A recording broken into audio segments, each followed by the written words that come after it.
Hello and welcome back to Learn the Bible in a Year for January 17th, 2026. And today we read through Genesis chapter 34 and 35, also Matthew chapter 12, verses 46 through 50, which is the rest of that chapter, as well as Matthew chapter 13, but only verses 1 through 17. And finally, we finished up with Psalms chapter 10, verses 1 through 11. And without further ado, let's jump into the overview. Now, before I jump into today's overview, just a little bit of listener discretion advised. There are some graphic scenes, especially in what we read in Genesis here. So for those of you who are listening with small children, just take that into account. Now, jumping into Genesis 34, Dinah, who is Jacob's daughter with Leah, goes out to visit the women of the land. Shechem, the son of Hamor, who rules the region, sees her, takes her, and rapes her. And then, and this is what the text says, he is drawn to her, he loves her, and he speaks tenderly to her. And he tells his father to get her as his wife. That's the way things worked back then, I guess. In ancient Near Eastern culture, there was actually a legal remedy for this situation. If a man raped an unmarried woman, he was required to pay a bride price and marry her. And if the woman chooses to marry the man who raped her, then he could never divorce her. Now, this sounds kind of harsh to us, but in that culture, a woman who had been sexually violated had almost no marriage prospects. This law provided some economic protection for a woman who had been violated. Shechem wants to do the legal thing and marry Dinah. Jacob hears what happened, but waits until his sons come in from the fields. Hamor comes to negotiate. He offers intermarriage between their peoples and says, "Name your bride price, I'll pay whatever you ask." Jacob's sons answer deceitfully. They say they can't give their sister to an uncircumcised man, it would be a disgrace. But if all your males get circumcised, then we can intermarry and become one people. Hamor and Shechem agree. They go to the city gate, remember that's where official business happens, and they convince all the men to get circumcised. 3 days later, when the men are still in pain from the procedure, two of Jacob's sons, Simeon and Levi, take their swords and attack the unsuspecting city. They kill every male, including Hamor and Shechem, and take Dinah from Shechem's house. Then the other sons plunder the city, seizing flocks, herds, donkeys, and taking all the women and children captive. Jacob is horrified. He tells Simeon and Levi that they've brought trouble on him, and now the Canaanites and the Perizzites will unite and attack, and they'll be destroyed. The brothers respond, "Should we have treated our sister like a prostitute?" That's a good rebuttal. It's a brutal story with really no clear heroes. Shechem committed a terrible crime, but the response, mass murder and plunder, is completely disproportionate. This act of violence will haunt Simeon and Levi. Years later, on his deathbed, Jacob will curse their anger and scatter their descendants. All right, moving on now to Genesis chapter 35, God tells Jacob to go up to Bethel and settle there. He needs to build an altar to the God who appeared to him when he was fleeing from Esau. Remember, Bethel is where Jacob had the dream with the stairway to heaven 20 years prior. He is finally completing the journey back. It only took him 2 decades. Jacob tells his household to get rid of foreign gods. Rachel's stolen household god are probably among them. Purify yourselves and change your clothes.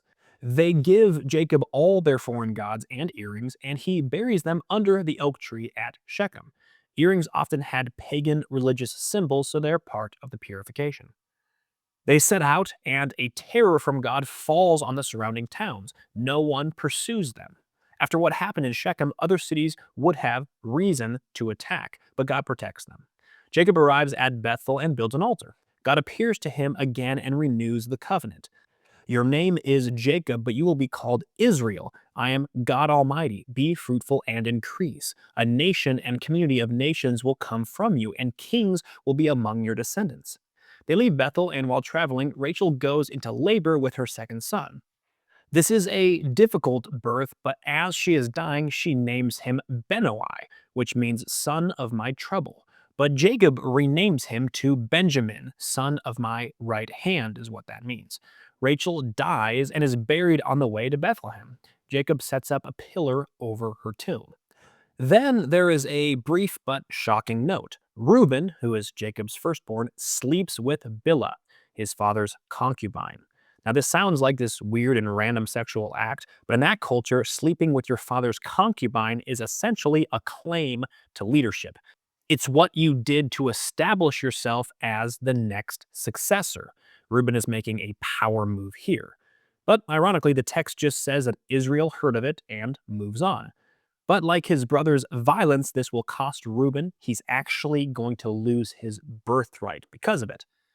Then Isaac, Jacob's father, dies at 180 years young, and Esau and Jacob bury him together. What a nice family reunion.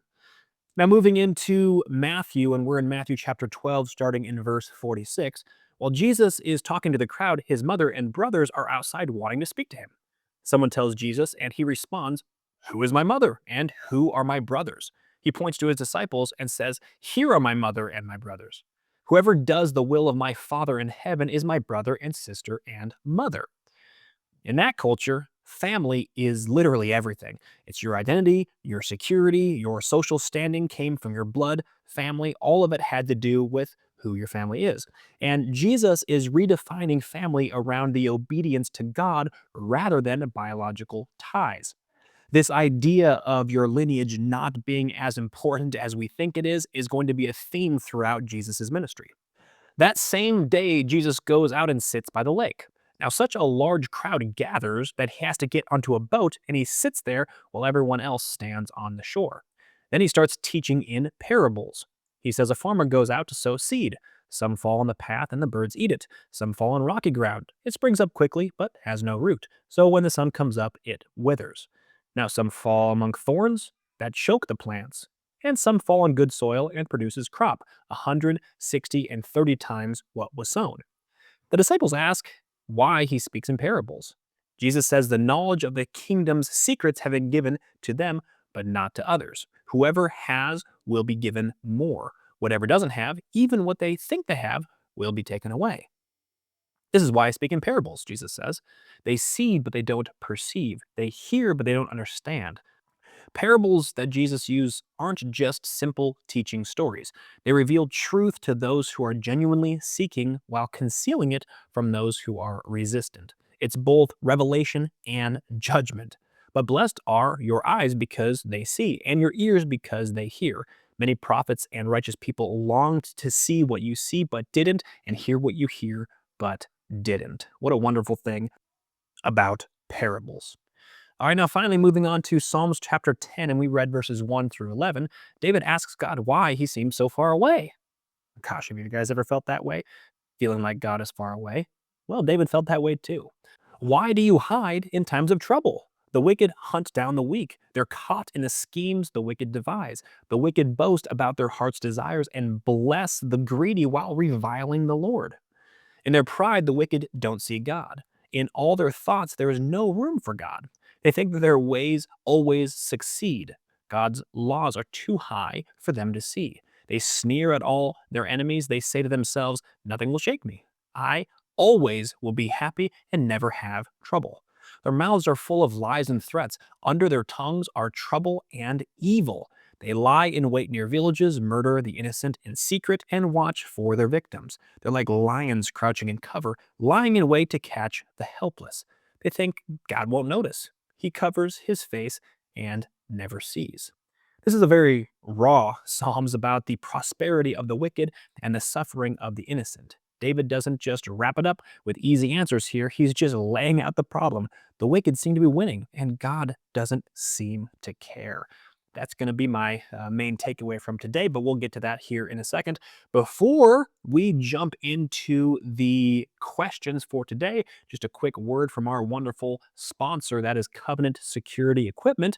Covenant Security Equipment is a Christian-owned company. I know the owner personally, great Christian who loves the Bible just like you do. But this company partners with building contractors who build with safety in mind. They sell bullet-resistant windows, secure transaction systems, drive-through installations, and much more. Covenant Security Equipment delivers commercial-grade security solutions with fast turnarounds. Go to covenantsecurityequipment.com, and you can also find that website in the show notes if that's easier. Alrighty, moving on to today's questions we have four, just like always. Question number one comes from what we read in Genesis. Simeon and Levi's revenge is excessive and brought consequences to their family. So here's the question: how do you typically respond to injustice? Is it with measured wisdom or with escalating retaliation? Great question. Question number two, and this is from what we read in Matthew: Jesus taught in parables, hiding truth from the casual but revealing it to the seeking. So here's the question: what spiritual truth is God revealing to you that others might miss? And question number three, this is from what we read in Psalms. The psalmist asks, "Why, Lord, do you stand far off?" And here's the question: when have you felt God's distance, and what eventually brought you back to sensing his presence? Great question. And question number four, which is the same question every single day: what is your main takeaway from today's reading? My main takeaway is just the psalmist in Psalms 10. He's exclaiming that it seems like the wicked are winning and that the Lord is far off. That's one thing I love about the Psalms. The Psalms don't always come with solutions. Sometimes it's just the feelings of those who are writing the Psalms. Most of the time, that's David. Sometimes it feels that way. Sometimes it feels like the bad guys are winning and God is far off. But as we read in the Psalms more and more, God always comes through for those who love him. So if you're in that season of life right now where it seems like the bad guys are winning and God seems far off, just stay steadfast. God is going to come and deal with the situations that you are working through in the right time. We just need to be patient. All right, well, that's the end of the recap for today, and I will see all of you fun fellows again tomorrow.